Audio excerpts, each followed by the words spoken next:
আসসালামু আলাইকুম। এই যে আমি আজকে রান্না করব সিম আলু ভাজি।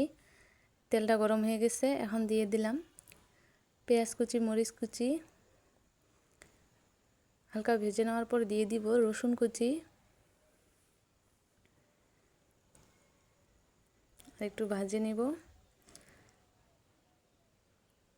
এখন দিয়ে দিব জিরা গুঁড়া 1 চামচ, মরিচ গুঁড়া 1 চামচ, লবণ এবং 1 চামচ হলুদ গুঁড়া। লবণটা আপনাদের স্বাদ মতো দিবেন।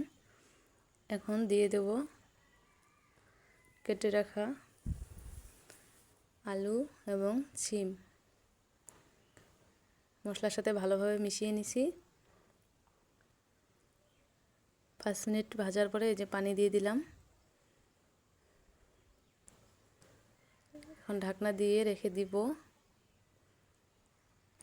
15 মিনিট। 15 মিনিট পর ফিরে আসলাম।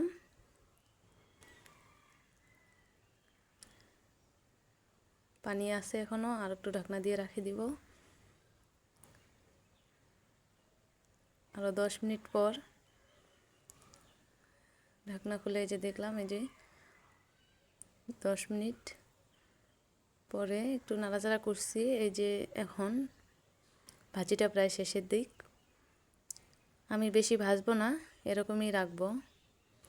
যে দেখেন কেমন লাগতেছে। আর আমার চ্যানেলটা অবশ্যই সাবস্ক্রাইব করবেন, লাইক কমেন্ট করে জানাবেন।